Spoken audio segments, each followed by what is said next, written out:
ప్రభును ఆరాధించిన కొరకై దేవుని వాక్యములో నుండి మత్తయి సువార్త 12వ అధ్యాయము 42వ వచనాన్ని అందరం కలిసి మనం చదువుకుంటాం. మత్తయి 12:42 చదవండి. విమర్శ సమయమున దక్షిణ దేశపు రాణి తరువాత నిలబడి వారిని న్యాయస్థాపన చేసింది. ఆమె సొలొమోను దాని వినుటకు భూమి అంతము నుండి వచ్చెను. ఇదిగో సొలొమోను కంటే గొప్పవాడు ఇక్కడ ఉన్నాడు. ఆ చివరి మాట, ఇదిగో సొలొమోను కంటే గొప్పవాడు ఇక్కడ ఉన్నాడు. కాబట్టి మన ప్రభువు సొలొమోను కంటే గొప్పవాడు. ప్రార్థన. పరలోకమందున్న మా తండ్రి, పరిశుద్ధ దేవానికి స్తోత్రాలు. పాటల ద్వారా మీ నామాన్ని కనపరచుకోవడానికి వందనములు. తిరిగి ఈ సమయంలో మరి సొలొమోను కంటే గొప్ప దేవుణ్ణి మేము ఆరాధించడానికి కూడి వచ్చాం. నిజంగా ప్రభా, సొలొమోను కంటే మా ప్రభు, మమ్మల్ని అక్కడించుకున్న ప్రభు ఎంత గొప్పవాడు అనే సంగతులు చూడబోతుండగా మీరే సహాయం చేయండి. సొలొమోను గొప్పవాడు అనే చరిత్రలో ఎంతోమంది తన వైభవాన్ని గురించి రాసిన వారిగా, పాడిన వారిగా, చెప్పుకున్న వారు ఉన్నారు తండ్రి. దానికంటే ఎన్నో వందల రెట్లు శ్రేష్టమైన మీరు సొలొమోనుతో పోల్చడానికే వీలేదు తండ్రి. అంత గొప్ప దేవుడు మీరు మాకున్నారు. కాబట్టి ఉదయకాలము అలాంటి దేవుణ్ణి మేము ఆత్మతోనూ సత్యముతోనూ ఆరాధించినట్లుగా తెరవని ఆకాశాన్ని ఎక్కించండి. మీ మేలైన స్వరం ద్వారా మీరే మాతో మాట్లాడండి. శబ్దాలను తప్పించండి. పరిశుద్ధ వాతావరణం దయచేయండి. ప్రతి ఒక్కరూ కూడా వినయ దైవ భయభక్తులు కలిగి మీ సన్నిధిలో ఉన్నట్లుగా సహాయపడుతున్నామని ప్రార్థిస్తున్నాం. ఆరోగ్యంతో మహిమతో నింపండి. శత్రువు చీకటిగా లైపొచ్చి మీరే మహిమ పొందమని, సహాయపడమని, మా కాసువాకులు దయచేసి మహిమ పొందమని వందన స్తోత్రాలు చెల్లిస్తూ మీకు అప్పగించుకుని యేసుక్రీస్తు వారి పరిశుద్ధమైన నామములో ప్రార్థించి స్తుతించి అతనుగా వేడుకొంచున్నాము తండ్రి. ఆమేన్. ఇది మనం చదువుకున్నటువంటి వాక్య భాగము మత్తయి సువార్త 12వ అధ్యాయము 42వ వచనాన్ని మనం చదువుకున్నాం. మత్తయి 12:42 సొలొమోను కంటే గొప్పవాడు ఇక్కడ ఉన్నాడు. కాబట్టి మన ప్రభు ఎంత గొప్పవాడంటే సొలొమోను కంటే. ఎందుకంటే బైబిల్ చరిత్రలో సొలొమోను గొప్ప రాజులు మనం చూసాం. ఇప్పుడు గతవారు కూడా మనం జ్ఞాపకం చేసుకున్నాము. సొలొమోను వైభవం ఎంత గొప్పదో చూసాం. కానీ చరిత్రలో సొలొమోను గొప్పవాడు అని చాలా మంది మాట్లాడుతున్నారు. అయితే సొలొమోను ఏ విషయంలో గొప్పవాడో ఒక 5 సంగతులు మనం చూసి దానికంటే మన ప్రభు ఎంత గొప్పవాడో కూడా మనం ఆలోచించి దేవుని వాక్యంలోంచి మన ప్రభుని ఆరాధిస్తాం. మొట్టమొదటిగా సొలొమోను గురించి రాయబడింది. ఎంత గొప్పవాడంటే మొదటి రాజుల గ్రంథం 3వ అధ్యాయం. మొదటి రాజులు 3వ అధ్యాయము మనం గమనించమంటే మొదటి రాజుల గ్రంథం 3వ అధ్యాయము 13వ వచనాన్ని చదువుకుంటాం. మొదటి రాజుల గ్రంథం 3వ అధ్యాయం. మొదటి రాజులు 3వ అధ్యాయము 13వ వచనాన్ని అందరం కలిసి మనం చదువుకుంటాం. చదవండి. మరి నీ ఐశ్వర్యములు ఘనతను మిమ్మల్ని అడగకపోయినను నేను వాటిని కూడా ఇస్తున్నాను. అందువల్ల నీ దినములన్నిటిలో రాజులలో నీ వంటి వాడు అక్కడైనను. ఆ మాట రాజులలో నీ వంటి వాడు ఒకడు లేడు. అంటే రాజులందరిలో గొప్పవాడు సొలొమోను. ఎట్లా చెప్పండి. ఇశ్రాయేల్ మొత్తం 42 మంది రాజులు ఉన్నారు కనుక మొదటి రాజు సౌలు, రెండో రాజు దావీదు, మూడో రాజు సొలొమోను. ఆ తర్వాత రెహబాము టైంలో విడిపోయింది, ఉత్తరం కాదు దక్షిణం కాదు. అట్లా ఉత్తర రాజ్యాన్ని 10 గోత్రాలకి 19 మంది రాజులు వచ్చారు. దక్షిణమైనటువంటి యోధా, బెన్యామీను 2 గోత్రాలకి 20 మంది రాజులు వచ్చారు. పైన 19 మంది రాజులు, కింద 20 మంది రాజులు. తర్వాత సమైక్య రాజుని పరిపాలించిన 3 రాజులు, మొత్తం కలిపితే 42 మంది రాజులు మనకు చరిత్రలో కనబడతారు. ఈ 42 మంది రాజుల చరిత్రను చూసినప్పుడు ఈ 42 మంది రాజులు అందరిలో కూడా సొలొమోను ఎట్టవాడంట గొప్పవాడు. కనుక రాజులలో నీ వంటి వాడు ఒకడైనను ఉన్నాడు. కనుక ఎంత గొప్ప వైభవం సొలొమోను చూస్తాం. ఎందుకంటే సొలొమోను రాజులందరికంటే ఎంతో శ్రేష్ఠుడిగా మనకు కనబడుతున్నాడు. కాబట్టి అంటే దావీదు కంటే కూడా, కనుక తన తండ్రి దావీదు కదా, మనం దావీదే గొప్ప రాజు అనుకుంటాం. కానీ ఇప్పుడు దావీదు కంటే కూడా సొలొమోను గొప్పవాడు. ఎంత అద్భుతమైన సంగతి. కాబట్టి అందుకే రాజులో నీ వంటి వాడు ఒకడు కూడా లేదు. ఎందుకంటే దావీదు రాజ్యము వెండి బంగారంగా లేదు, కానీ సొలొమోనుది వెండి బంగారు, అలాగే ఎన్నో విషయాల్లో చూసినప్పుడు రాజులందరిలో టాప్ లో ఉన్నాడు కనుక సొలొమోను. అందుకే సొలొమోను గురించి తెలుసుకున్న వాళ్ళు, ఆయన గురించి చూడాలని ఎంతమంది రాజులు క్యూ కట్టారు సొలొమోను చూడటానికి. కారణం ఆయన గొప్పతనం. తనకి సొలొమోను రాజులందరిలో గొప్పవాడు. నీ వంటి వాడు అక్కడను రాజులు, నీ వంటి అక్కడే ఉంటాడు. కనుక సొలొమోనే అంత గొప్ప రాజు అయితే కనుక సొలొమోను కంటే మన ఎంత గొప్పవాడు. ఈయన రాజులకి రాజు. చూడండి, 1 తిమోతి పత్రిక 6వ అధ్యాయం. కాబట్టి సొలొమోను రాజుని ఎంతోమంది గొప్పగా మాట్లాడుతున్నారు, కానీ కనుక రాజులందరిలో గొప్పవాడు సొలొమోను అయితే మన ప్రభుని ఎందుకు ఆరాధించాలంటే మన ప్రభు రాజులకి ఆయన రాజు. 1 తిమోతి పత్రిక 6వ అధ్యాయం 15వ వచనం. 1 తిమోతి పత్రిక 6వ అధ్యాయం 15వ వచనం. శ్రీమంతుడును అద్వితీయుడగు ఆ సర్వాధిపతి యుక్త కాలముల యందు ఆ ప్రత్యక్షతను మనకు కనపరచును. ఆ సర్వాధిపతి రాజులకు రాజు, ప్రభువులకు ప్రభువునై ఉన్నాడు. మనం గమనించామంటే మొదటి విషయము, సొలొమోను రాజులందరిలో గొప్పవాడు. మరి సొలొమోను కంటే మనకు ఎంత గొప్పవాడు అంటే ఈయన రాజులకే రాజు కనుక రారాజు కనుక మనకి గమనం. ఇదే ప్రకటన 17వ అధ్యాయం. ప్రకటన 17వ అధ్యాయము, ప్రకటన 17వ అధ్యాయం 14వ వచనం చూసామంటే, ప్రకటన 17వ అధ్యాయము 14వ వచనం కూడా ఇలా రాయబడింది. ప్రకటన 17:14 వీరు గొర్రె పిల్లతో యుద్ధము చేతులు కానీ గొర్రె పిల్ల ప్రభువులకు ప్రభువులు రాజులకు రాజునై ఉన్నాడు. ఆయన ప్రభువులకే ప్రభు, రాజులకే రాజు మన దేవుడు. కీర్తన ఇదే ప్రకటన 19వ అధ్యాయం, ప్రకటన 19వ అధ్యాయము 16వ వచనం కూడా చదువుకుంటాం. ప్రకటన 19:16 రాజులకు రాజును ప్రభువులకు ప్రభువులు అను నామము ఆయన వస్త్రం మీదను తొడ మీదను రాయబడి ఉన్నది. ఇవన్నీ చూసినప్పుడు సొలొమోను రాజులందరిలో గొప్పవాడైతే మన దేవుడు రాజులకే రాజు, ప్రభువులకి ప్రభు. కాబట్టి అంత గొప్ప దేవుడు. అందుకే కీర్తన 24లో ఆయన మహిమ కలిగిన రాజు అని రాయబడింది. మలాకి 2:14లో ఆయన ఘనమైన రాజు అని రాయబడింది. యెషయా 33:17లో ఆయన అలంకరింపబడిన రాజు అని రాయబడింది.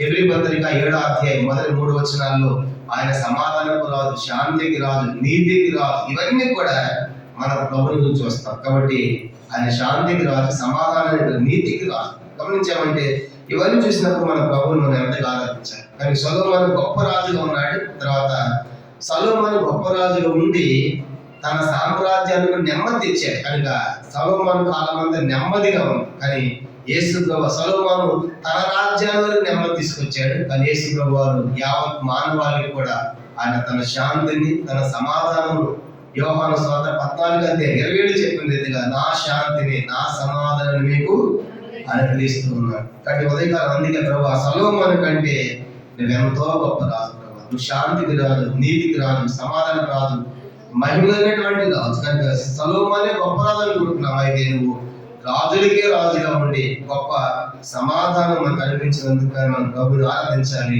ఇది మొదటి ప్రాముఖ్య విషయం. రాజులలో గొప్పవాడు, కానీ మన ప్రభు రాజులకే రాజైన దేవుడు కాబట్టి మనం ఆయన్ను ఆరాధించి బద్దులమైన ఇది మొదటి సంగతి. రెండవ చూద్దాము, సొలొమోను ఎంత గొప్పవాడంటే మొదటి రాజుల గ్రంథం 4వ అధ్యాయం. మొదటి రాజుల గ్రంథం 2వ సంగతి మనం చూద్దాం. మొదటి రాజులు 4వ అధ్యాయము 30వ వచనం చదువుకుంటాం. మొదటి రాజుల గ్రంథం 4వ అధ్యాయము 30వ వచనాన్ని అందరం కలిసి చదువుకుంటాం. మొదటి రాజులు 4వ అధ్యాయము 30వ వచనం అందరం కలిసి చదవండి. కనుక సొలొమోను కలిగిన జ్ఞానము తూర్పు దేశస్తుల జ్ఞానం కంటేను ఐగుప్తీయుల జ్ఞానం అంతటి కంటేను అధికమై ఉండేను. 31 అతడు సమస్తమైన వారి కంటే యత్రాహీనని యాతాను కంటేనే మహోలు కుమారులైన హేమాను, కల్కోలు, దద్ద అని వారి కంటేను జ్ఞానవంతుడైన కనుక అతని కీర్తి చుట్టూనున్న జనములన్నిటిలో వ్యాపించెను. ఇంకా ఎంత జ్ఞానవంతుడంటే అతను 3000 సామెతలు చెప్పెను, 1005 కీర్తనలు రచించెను. మరి లెబానోనున్న దేవదారు వృక్షమునే గాని, గోడల నుండి మొలుచు ఇసోపు మొక్కనే గాని చెట్లన్నిటి అతడు రాసెను. మరి మృగములు, పక్షులు, కాకులు, జంతువులు, జలచరములు అని వాటి అన్నిటిని గురించి అతడు రాసెను. 34 అందరం కలిసి అతని జ్ఞానం మాట వింటే అతని జ్ఞానుల గురించి వినిన భూపతులందరిలో నుండి మనుషులు సొలొమోనుకు ఎంత గొప్పవాడంటే హేమాన్ కంటే హెల్కోన్ కంటే గమనించినట్లుగా మనుషులందరికంటే గొప్ప మాట చెప్పాలంటే దేవుని తర్వాత జ్ఞానవంతుడు సొలొమోను. చెప్పండి, దేవుని తర్వాత జ్ఞానవంతుడు సొలొమోను. భూలోకంలో ఇంకా జ్ఞానవంతుడు ఎవరు లేడు కనుక గమనించామంటే ఏమేమి రాశాడంటే ఆయన మనం గమనించింది 3000 సామెతలు చెప్పాడు. కనుక ఎన్ని సామెతలు అంట? 3000 సామెతలు చెప్పాడు. కానీ మనకు సామెతల గ్రంథంలో 850 సామెతలు ఉంటాయి, మిగతా లేవు. అంటే మనకు అవసరం లేదని పరిశుద్ధాత్మ దేవుడు 2150 సామెతలు మనకు లేవు, అందుబాటులో లేవు. కనుక 850 చెప్పాడు. కానీ ఆయన రాసింది ఏంటంట 3000 రాశాడు. తర్వాత ఇంకా గమనించినటువంటి కీర్తనలు ఏం రాశాడంటే ఆయన 1005 కీర్తనలు రాశాడు సొలొమోను. అంటే అన్ని కీర్తనలు రాశాడు, కానీ సొలొమోను కీర్తన మనకు రెండే కనబడతాయి. సొలొమోను కీర్తనలు 72వ కీర్తన, 127వ కీర్తన మాత్రమే మనకు కనబడుతుంది. ఇంకేం రాశాడు సొలొమోను పుస్తకాలు చెప్పండి? ప్రసంగి రాశాడు, ఇంకా పరమగీతం రాశాడు, ఇంకా సామెత గ్రంథం రాశాడు. సామెతలు, ప్రసంగి, పరమగీతం రాసి 72వ కీర్తన, 127వ కీర్తన రాశాడు. ఇక్కడ రాయబడింది 1005 కీర్తన. మిగతా అందుబాటులో కనుక అంత జ్ఞానం ఉంటుంది. ఇంకా మనం గమనించమంటే ఇంకేం చేశాడంటే ఆయన చూడండి, లెబానోనులో దేవతా వృక్షముల గురించి రాశాడంట. గోడ నుండి ఇసోపు మొక్కనే కానీ చెట్లన్నిటిని గురించి అతడు రాశాడు. కానీ చెట్లన్నిటిని గురించి రాశాడు. కనుక ఏ శాస్త్రం ఇది? బోటనీ. చదివినాక బోటనీ. కనుక బోటనీ పితామహుడు ఎవరు? సొలొమోను. ఆయన చెట్లన్నిటి గురించి రాశాడు. అందుకే చెప్పాను దేవుని తర్వాత జ్ఞానవంతుడు సొలొమోను. ఈ మిగతా వాళ్ళు వచ్చారు కానీ కనుక మన కనపడతారు, కానీ ఆయన పితామహుడు ఆయన. ఇంకా మనం గమనించామంటే దేని గురించి రాశాడు అతడు? మరి మృగములు, పక్షులు, జంతువులు, జలచరములు అలాంటి అన్నిటిని గురించి, అంటే బోటనీ, జువాలజీ, ఇవన్నిటికీ పితామహుడు సొలొమోను. గమనించండి, అంటే అంత జ్ఞానవంతుడు, అన్ని శాస్త్రాల గురించి రాసిన వాడు. అందుకే 34వ వచనంలో అతని జ్ఞానపు మాట వినాలనంట అతని జ్ఞానం గురించి విన్న భూపతులు అందరిలోని జనులు సొలొమోను వద్దకు వచ్చారంట. 1 రాజులు 3వ అధ్యాయం, ఇంకో మాట చదువుతాం. 1 రాజులు 3వ అధ్యాయము చూడండి, 3వ అధ్యాయము 12వ వచనం మరొక మాట రాయబడింది అతని గురించి. 1 రాజులు 3వ అధ్యాయము 12వ వచనం కూడా అందరం కలిసి చదవండి. నీవు ఇలా అడిగినందుగా నీ మనవి ఆలకించున్నాను, బుద్ధి హృదయం నీకు ఇచ్చున్నాను. పూర్వీకుల నీ వంటి వాడు ఒకడును లేడు, ఎక్క మీద నీ వంటి వాడు ఒకడును. సొలొమోను పొందిన జ్ఞానం ఎట్లాంటిదంటే, నీకంటే పూర్వీకులు, నీకంటే ముందున్న వారిలో నీలాంటి వాడు లేడు, నీ తర్వాత వచ్చిన వారిలో నీలాంటి వాడు ఉండడిక అని చూసి అదే చెప్పారు. దేవుని తర్వాత 2వ ప్లేస్ లో జ్ఞానంలో ఎవరున్నారు? సొలొమోను. ఎంత గొప్ప! అందుకే సొలొమోను గ్రేట్ కానీ గొప్పవాడు అంటున్నాం. అందుకే యేసు అన్నాడు, వాళ్ళు మాట్లాడుతూ యేసు టైంలో సొలొమోను చాలా గొప్పవాడు అంటే, సొలొమోను కంటే గొప్పవాడు ఇక్కడ ఉన్నాడు. ఎవరైనా ప్రభు అయినా యేసు. నేను సొలొమోను గొప్పవాడు అనుకుంటున్నాను, కనుక నేను సొలొమోను కంటే గొప్పవాడు. కానీ ఎందుకంటే సొలొమోను ఎంత గొప్పవాడు అంటే, ఆ జ్ఞానం విషయంలో సొలొమోను కంటే పూర్వీకులు తనకు ముందున్న తాతల చరిత్ర చూసినప్పుడు సొలొమోను జ్ఞానవంతులు లేరు. సొలొమోను తర్వాత వచ్చిన రాజుల్లో ఈ రోజు వరకు కూడా సొలొమోను వంటి జ్ఞానం ఎవరికి కూడా లేదన్నమాట. అంత గొప్పవాడు సొలొమోను. కాబట్టి ఇప్పుడు చూసినప్పుడు అమ్మ ఇంత గొప్పవాడు సొలొమోను, ఇంత గొప్పవాడే. అయితే మరి మన ప్రభు ఆయన ఎట్లాంటి వాడంటే, సొలొమోను జ్ఞానం ఇచ్చింది ఎవరు? ఆ ప్రభు. ఆయన ఎంత గొప్పవాడంటే 147వ కీర్తన మన ప్రభు ఎందుకు ఆరాధించాలంటే సొలొమోను కంటే గొప్పవాడి. 147వ కీర్తన మనం గమనించామంటే 147వ కీర్తన 5వ వచనం, 147వ కీర్తన 5వ వచనం చదువుకుంటాం. చదవండి. మన ప్రభు గొప్పవాడు, ఆయన అధిక శక్తి గలవాడు, ఆయన జ్ఞానమునకు మితి కనుక సొలొమోనే జ్ఞానవంతుడు అనుకుంటున్నాం, కానీ మన ప్రభు ఎట్లాంటి వాడు అంటే ఆయన గొప్పవాడు, అధిక శక్తి కలిగిన వాడు, ఆయన జ్ఞానమునకు మితి లేదు. దేవుని జ్ఞానము మనకు అసలు అర్థం కాదంట. అందుకే దేవుడు ఎంత జ్ఞానవంతుడు అంటే పైన చెప్పాడు 4వ వచనం, నక్షత్రముల సంఖ్యను ఆయన నియమించున్నాడు, వాటన్నింటికి పేర్లు పెట్టించున్నాడు. కనుక ఆకాశంలో నక్షత్రాలు బహుశా సొలొమోను లెక్కించలేడు, కానీ మన దేవుడు ఎట్లాంటి వాడు అంటే ఆకాశంలో ప్రతి నక్షత్రానికి లెక్క ఉందంట. ఆకాశంలో ప్రతి నక్షత్రానికి లెక్క ఉందంటాడు. కనుక ఎవరు లెక్క పెట్టగలరు? ఆకాశ నక్షత్రాలు ఏ ఖగోళ శాస్త్రజ్ఞుడు కూడా లెక్కించలేడు. ఇంకా ప్రభు అంటాడు, మీ తల వెంట్రుకలన్నీ లెక్కింపబడి ఉన్నాయి. తల వెంట్రుకలు లెక్కిస్తాడు ఎవరన్నా? లెక్కించలేడు. అబ్రహామ కనుక తీసుకొచ్చాడు రాత్రి సమయం. చూడు ఆకాశం, చూడు నక్షత్రాలు లెక్క పెట్టండి, 1 2 3. ప్రభావ నేను లెక్క పెట్టలేను, అంత విశ్రమం చేస్తాను నీ యొక్క సంతతిని. తన అబ్రహాం చేతిలో కొంత ఇసుక పెట్టి, అబ్రహాం లెక్కించగలదు ఇసుక రేణువును? లెక్కించలేదు. కానీ దేవుడు లెక్కించగలదు. మన ఎంత గొప్పవాడంటే సొలొమోను కంటే. కనుక అందుకే మొదటి స్థానం దేవుడే. కాబట్టి జ్ఞాన విషయంలో ఆయన లాంటి జ్ఞానవంతుడు లేడు. అన్ని కాలంలో దేని ప్రకారం అది చక్కగా జరిగినట్లు సమస్తాన్ని దేవుడు అమర్చాడు, ఆ సమస్తాన్ని నియమించాడు.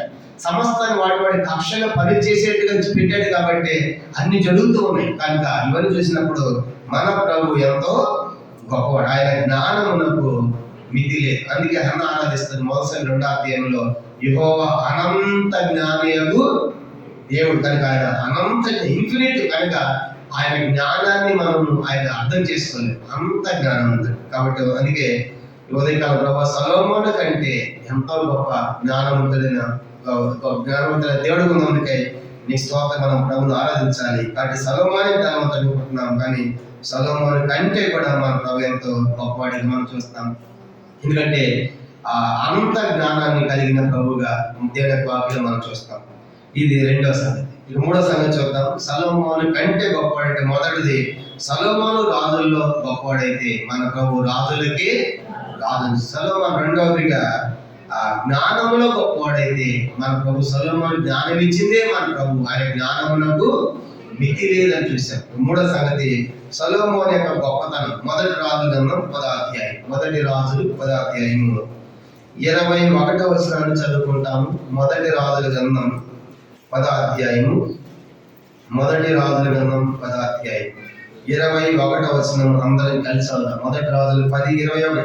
మరియు రాజైన సొలొమోను పానపాత్రలో బంగారపు ఉండేను. చాలండి. సొలొమోను ఎంతగా గొప్పవాడు. 3వదిగా సొలొమోను యొక్క ఐశ్వర్యం. సొలొమోను ఐశ్వర్యంలో గొప్పవాడు. 3వది ఏంటి? సొలొమోను ఐశ్వర్యం, ఆస్తిలో, ఐశ్వర్యంలో, ధనంలో గొప్పవాడు. సొలొమోను ఎంత గొప్పవాడంటే సొలొమోను తాగే పానపాత్రలు, గ్లాసులంట ఎట్లా ఉన్నాయంట? మరి ఉన్నాయి చేయొద్దని బంగారు గ్లాసులు ఎత్తగానే ఉండాలన్నమాట. తెలిసిపోయింది అది లేవులే. కాబట్టి సొలొమోను తాగే గిన్నెలు అంట ఎట్లా ఉన్నాయి? బంగారు. అంటే బంగారు గ్లాసులు నీళ్ళు తాగుతాడు. అంటే ప్లేట్లు కూడా బంగారం, మందిరం కూడా బంగారం. వామ్మో, సొలొమోను అంత వైపు. అంటే సొలొమోను ఎంత ఐశ్వర్యం. అందుకే సొలొమోను ఐశ్వర్యం ఎవరిలో మనం పోల్చలేం. దానికి ఆయన తాగే గ్లాసులు బంగారం అంట.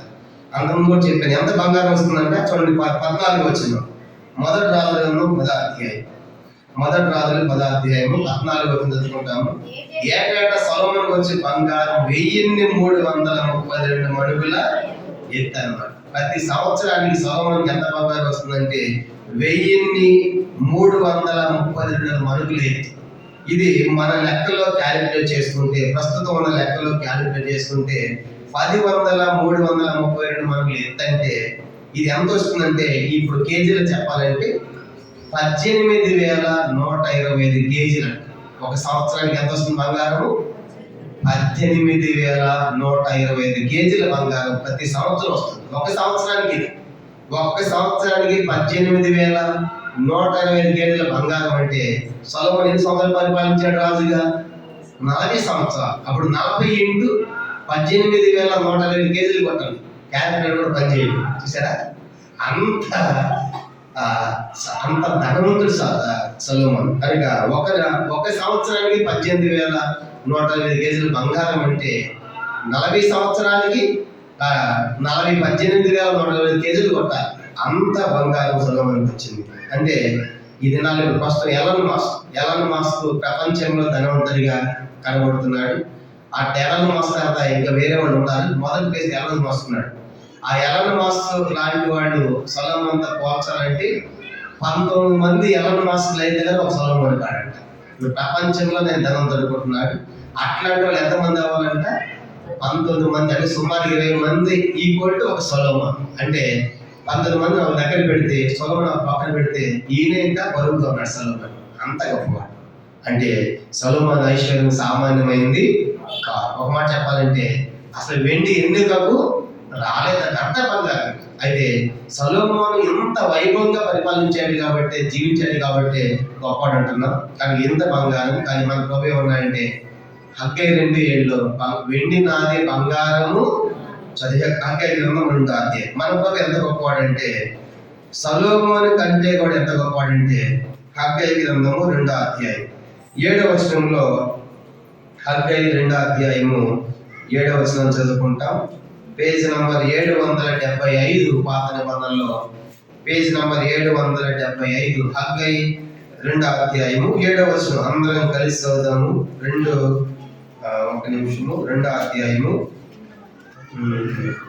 7 వచ్చిన నేను అన్య జనులందరినీ కదిలింపగా ఈ అన్ని జనులందరూ వస్తువులు తేపడను, నేను ఈ మందిరం మహిమతో నింపుదును, ఇదే సైన్యాధిపతికి యెహోవా. తర్వాత వెండి నాది బంగారము ఇదే సైన్యాధిపతి యెహోవా అని ప్రభు అంటాడు. మనకు ఎంత గొప్పవాడంటే సొలొమోనుకి సంవత్సరానికి 18,100 కేజీలు వస్తుందేమో, కానీ అసలు వెండి అంతా నాది, బంగారం అంతా నాది. అంటే మన ప్రభు ఎట్లాంటి వాడంటే సొలొమోనుతో పోల్చడానికి సమస్తం అయింది. నిర్గమకాండం 19 ఏమంటాడు? నిర్గమకాండం 19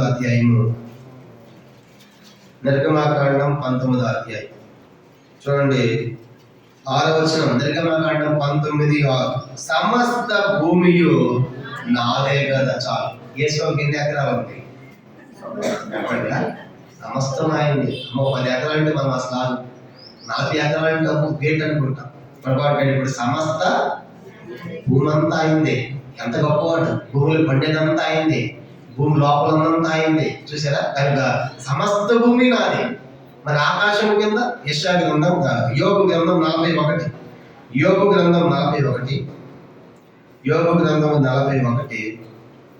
చూడండి. యోబు గ్రంథము 41వ అధ్యాయం ఒక మాట అంటాడు. యోబు గ్రంథం 41:11 వచనం. యోబు గ్రంథం 41:11 చదువుతాం. 41:11 చదవండి. నేను తిరిగి ఇయ్యవలసినట్లుగా నాకు ఎవడైనా ఏమైనా ఇచ్చిన ఆకాశ వైశాల్యమంతటి కింద ఉన్నదంతయు, ఆకాశ వైశాల్యం కింద అంత ఎవరిదంట అంత అయిందే.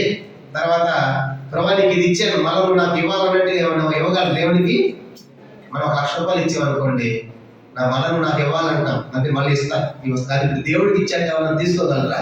అంటే ఆయనకి అప్పిచ్చేవాడు ఎవరు కూడా అంటే ఆయనకి తీసుకోవాల్సిన అవసరం లేదు, దానికి తిరిగి ఇవ్వాల్సిన లేదు. అంటే అక్కడ ఆకాశం కింద ఉన్నదంతా కూడా నాది, సమస్త భూమి నాది. కీర్తన 50 కీర్తన 50 మరొక మాట అంటాడు 10 నుంచి. 50వ కీర్తన 50 వచనం నుండి. అడవి మృగములన్నీ, 1000 పండ్ల మీద పశువులన్నీ నావే కదా, పండ్లలోని పక్షులన్నింటినీ నేను ఎరుగుతుని. గమనించండి, పొలములోని పశువాదులు నా వశమైంది, లోకమును దాని పరిపూర్ణతయు నావే. చూసారా?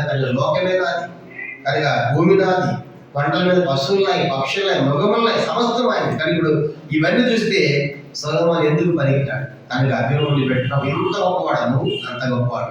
సమస్త భూమి నాదే, వెండి నాదే, బంగారం నాదే, ఆకాశం సమస్తము ఆయనే. ఒక మాట చెప్పాలి. అందుకే మన దేవుడి గురించి ఏమన్నా రాయబడిందంటే ఆయన శ్రీమంతుడు. ఏదంటే ఆయన 1 తిమోతి పత్రిక 6:15 రాయబడింది. ఆయన శ్రీమంతుడు, అద్వితీయుడు, ఒకే దేవుడు, కనుక ఆయన ధనవంతుడు. ఇట్లాంటి ప్రభు మన కోసం ఏమైనా తెలుసా? 2 కొరింథీ పత్రిక 8 ఆ మాట చదువుదాము, చాలా ప్రాముఖ్యమైనది. ఎంత ధనవంతుడు, ఎంత గొప్పవాడైన ప్రభు మనల్ని ప్రేమించి మన కోసము ఆయన పొందిన స్థానం మనం చూసినప్పుడు 2 కొరింథీ పత్రిక 8:9 వచనంలో చదువుదాము. 2 Corinthians chapter 8:9. 2 కొరింథీ పత్రిక 8:9 వచనం అందరం కలిసి చదవండి. మీరు మన ప్రభు యేసుక్రీస్తు ఎరుగుతారు కదా, ఆయన ధనవంతులండి, మీరు తన దారిద్ర్యం వల్ల ధనవంతులే కావాలని మీ నిమిత్తము అది ప్రభు ఎంత గొప్ప శ్రీమంతుడు, ఎంత గొప్ప ధనవంతుడు. సమస్త భూమి నీదే, ఆకాశం కింద ఉన్నంత నీదే. ఎందుకు గొప్పవాడు? కనుక నన్ను ధనవంతుడిగా చేయడానికి, కనుక నా కోసం నువ్వు దరిద్రుడిగా మార్చబడ్డావు ప్రభు. అని ప్రభుని ఎదిగి ఆరాధించాలి. సొలొమోనే గొప్పవాడు అనుకుని ఇప్పుడు దాకా సొలొమోను కంటే ఎంత గొప్పవాడిగా ఉన్నావు. అలాంటి ప్రభు నా కోసం నువ్వు దరిద్రుడిగా చేయబడ్డావు, సమస్తాన్ని కోల్పోయాడు, రిక్తుడిగా, దాసుడిగా, దీనుడిగా ఈ లోకానికి రావడానికి ఇష్టపడ్డాడు, కలవరసిగా ఎక్కాడు, మరణించాడు. చూసినప్పుడు ఆయన సిలువ చనిపోయింది.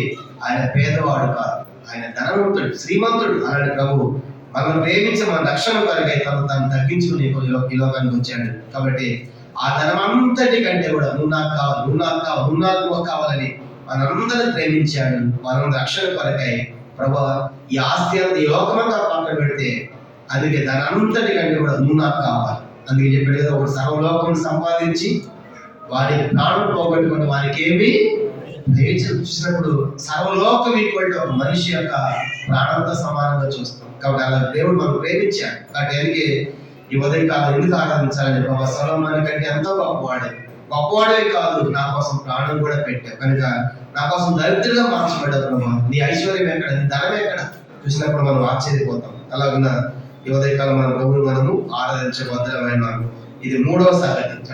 మూడో సంగతి సొలొమోను యొక్క ఐశ్వర్యం చూసినప్పుడు సొలొమోను గొప్పవాడు, మన ప్రభు ధనంలో చూసినప్పుడు ఆయన శ్రీమంతుడు. మూడోది. నాలుగో సంగతి చూద్దాం. నాలుగో సంగతి మొదటి రాజుల గ్రంథం 4వ అధ్యాయం. నాలుగో సంగతి మొదటి రాజులు తరగతిలో చూసుకున్న ప్రభువును ఆరాధిస్తాం. మొదటి రాజులు 3వ అధ్యాయం. మొదటి రాజుల గ్రంథం 3వ అధ్యాయము నన్ను గమనించామంటే మొదటి రాజుల గ్రంథం 3వ అధ్యాయము 4-5 వచనాలు చదువుకుంటాం. మొదటి రాజులు 3వ అధ్యాయం, ఇది 4వ సంగతి. మొదటి రాజులు 3వ అధ్యాయం 4-5. గిబియోను ముఖ్యమైన ఉన్నత స్థలం వెళ్ళను కనుక బలులు అర్పించే రాజు అక్కడికి పోయి ఆ బలిపీఠ మీద 1000 దహన బలులు అర్పించెను. గిబియోను యెహోవా రాత్రి వేళ స్వప్నమందు సొలొమోను ప్రత్యక్షమై నేను నీకు దేనిచ్చి ఇష్టమో దాన్ని అడుగుమని దేవుడు అతనితో సెలవిచ్చాడంట. కానీ సొలొమోను ఎన్ని దహనబలు అర్పించాడంట? 1000 దహనబలు. అది 1000 దహనబలు కనుక 1000 గొర్రె పిల్లలు అనుకోండి. కనుక ఒక గొర్రె పిల్ల ఎంత ఉంటుంది? ఒక గొర్రె పిల్ల ఎంత ఉంటుంది? 10,000 వేస్తాం. ఒక గొర్రె పిల్ల 10,000 అంటే ఇప్పుడు 1000 అంటే 1000 × 10 ఎన్ని చెప్పలు ఎక్కడ రావాలి? 10 లక్షలు. ఇప్పుడు ఏంటంట ఒకసారి బలి అనిపిస్తే 10 లక్షలు. కనుకంటే ఇప్పుడు బలవంతం వాళ్ళు ఇంకా లెక్క చెప్తా. సొలొమోను యొక్క ధనం అంతా కూడా చూస్తాం చూసినప్పుడు. అంటే 1000 దహన బలు అంటే చూడండి. కనుక దేవుని సన్నిధికి వెళ్ళినప్పుడు కనుక అట్లా 10 సార్లు అర్పించాల్సిందే. పాత నిబంధన ప్రకారం బలులు ప్రతి సంవత్సరం అర్పిస్తూనే ఉండాలి. కనుక అయితే సొలొమోను కంటే ప్రభు ఎందుకు గొప్ప అంటే 1000 దహన బలు అర్పిస్తే ఎంత గ్రేట్ అనుకుంటాం. కొంతమంది కొబ్బరికాయలు కొట్టేవాళ్ళు కూడా ఏమంటారు, మేము 1000 నోట్లు కొట్టాం, 101 కొట్టాం, కనుక ఇలా 8 లక్షలు కొట్టామంటారు. కనుక ఎంతో గ్రేట్ గా. కానీ సొలొమోను 1000 దహన బలు అర్పించాడు. అప్పుడు ఆలోచించింది 1000 దహన బలు అర్పిస్తాను ఎలా ఉంటుంది ఊహించండి. అలాగే అర్పించాడు. అమ్మ సొలొమోను ఎంత గొప్పదని అవుతాడా అనుకుంటున్నారు అందరూ. కనుక అర్పిస్తూ ఉంది. కానీ దీనికంటే గొప్పది ఏంటంటే యేసు ప్రభువారి మన కోసం ఒక్కసారిగా బలి అయిపోవడం ఎంత అద్భుతమైంది. హెబ్రీ పత్రిక 11వ అధ్యాయం. హెబ్రీ పత్రిక 11వ అధ్యాయం. సొలొమోను కంటే ఎందుకు గొప్పవాడంటే సొలొమోను 1000 దహన బలి అర్పించాడు. కానీ యేసు మన కోసమే దహన బలిగా ఆయన ఒక్కసారిగా అర్పించబడ్డాడు. హెబ్రీ పత్రిక 10వ అధ్యాయము 11వ వచనం అందరం చదువుతాము. 10-11 వచనాలు. హెబ్రీ పత్రిక 10వ అధ్యాయము 10-11 వచనాలు అందరం కలిసి చదవండి. యేసుక్రీస్తు యొక్క శరీరము ఒక్కసారి అర్పించబడి చేత ఆ చిత్తమును బట్టి మనము పరిశుద్ధపరచబడి ఉన్నాం. మరి ప్రతి యాజకుడు దినదినము సేవ చేయొచ్చు పాపములను ఎన్నటికీ తీసివేయని బలులను మాటికి అర్పించు ఉండును. 12. ఈయన అయితే యేసు అయితే పాప నిమిత్తమై సదాకాలం నుంచి ఒక్క బలిని అర్పించాలి. తర్వాత 14 వచనం. ఒక్క అర్పణ చేత ఈయన పరిశుద్ధపరచబడే వారిని సదాకాలం సంపూర్ణులుగా చేసి.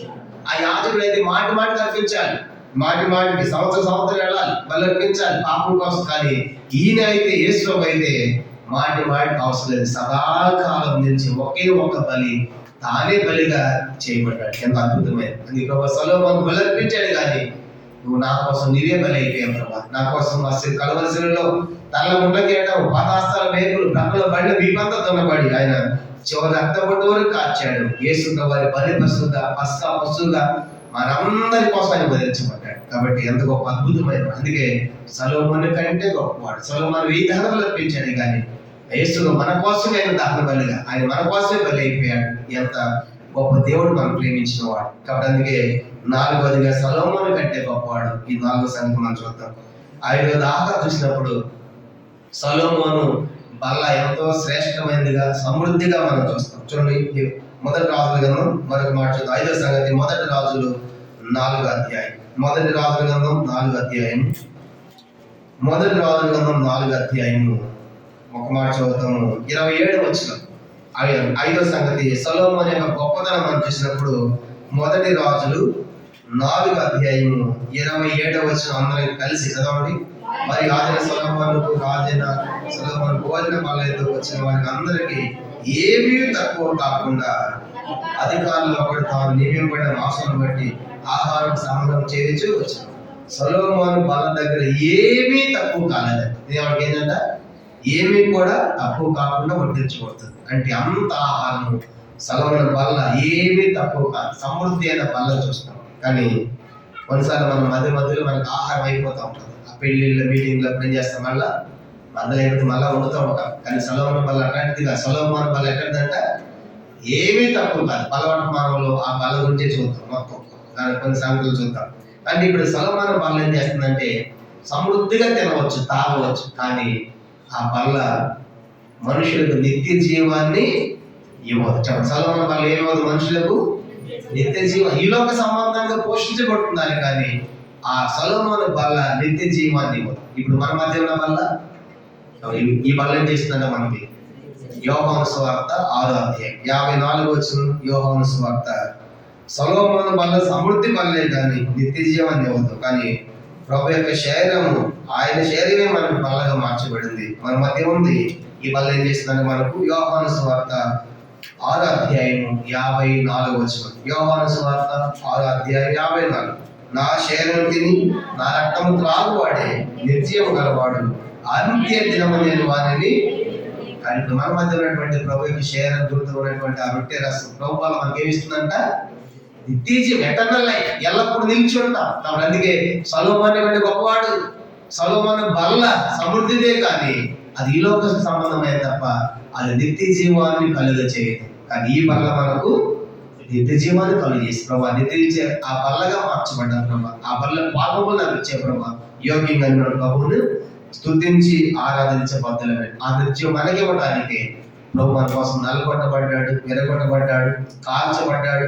తల నుండకి అంటాము, పాదాస్తాల వేగులు పక్కన బల్యం ద్వారా వీపంతా తొందబడి చివరికి కూడా కారణం ఏంటంటే మనకు నిత్య జీవం అవడానికి. అందుకే గలతీ పత్రిక 3వ అధ్యాయం 12-14 వచనాల్లో ఇలాగ రాయబడింది. గలతీ పత్రిక 3వ అధ్యాయం 12-14 వచనాల్లో ఆత్మను గురించిన వాగ్దానము విశ్వాసం వలన లభించినట్లు అబ్రాహ్మణుడైనటువంటి ఆశీర్వచనము అన్ని జనులను మన కలుగుటకై క్రీస్తు మన కోసం శాపమై మన ధర్మశాస్త్రం శాపం నుండి విమోచించారు. ఇందుకు గురించి రాయబడితే మనగా రాను మీద వేలాడే ప్రతివాడును శాపగ్రస్తులు అని రాయబడి. కానీ యేసు ఎందుకు శాపగ్రస్తులు మార్చబడ్డాడంటే మన ధనవంతులు చేయడానికి, మన ఆశవంతులు చేయడానికి. కనుక ఆయన మన కోసము శాపగ్రస్తులుగా మార్చబడ్డాడు. మన నిత్య జీవనానికి ఆయన శాపగ్రస్తులుగా మార్చబడ్డాడు. కాబట్టి ఉదయకాలం నువ్వు సొలొమోను కంటే ఎంతో గొప్పవాడు ప్రభా. కానీ నువ్వు పరమ సొలొమోనుగా ఉన్నావు కనుక సొలొమోను భూలోకానికే గొప్పవాడు, కానీ నువ్వు ఇక పరముల్లో కూడా ఆయన గొప్ప దేవుడు. అలాంటి గొప్ప దేవుడు ఎలుగెత్తి ఆత్మ సత్యముతో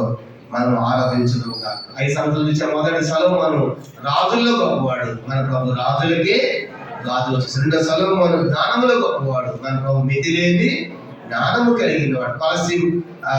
కొలసీ పత్రిక 2:3 చెప్పండి, బుద్ధి జ్ఞాన సర్వ సంపదలు ఆయన గొప్పతములే, అంత గొప్పవాడు. మూడోది మనం చూసాం, సొలొమోను ఐశ్వర్యములు గొప్పవాడు, మన ప్రభు సమస్త భూమి ఆయనే, వెండి ఆయనే, బంగారం ఆయనే, పశువులు పంటలన్నీ ఆయనే. కాబట్టి సొలొమోను కంటే అంత గొప్పవాడు. 4వ సొలొమోను 1000 దహనములు అర్పించాడు, కానీ ప్రభు మన కోసం తానే బలిగా అర్పించబడ్డాడు. సొలొమోను బల్ల ఎంతో సమృద్ధి, ఎవరు తక్కువ లేదు, కానీ నిర్జీవం అవ్వట్లేదు ఆ బల్ల. కానీ ఈ బల్ల మనకు నిర్జీవం కలుగజేసే బల్ల. కనుక అది దాన్ని బట్టి ఉదయకాలం అన్నది నిర్జీవానికి ఇవ్వడానికి ప్రభు మన కోసం ఎరగొట్టకుండా నలగొట్టబడి ఉంది. కాను ఆ ప్రభు ఆత్మ సత్యముతో మనం వెలుగెత్తి ప్రభుని మనము ఆరాధించడముగా. ప్రభు తన వాక్యాన్ని దీవించడం. లేచి నిలబడి మనం ఒక పాట పాడుకుంటాము. అందరం లేచి నిలబడి ఒక పాట మనం పాడతాం రండి.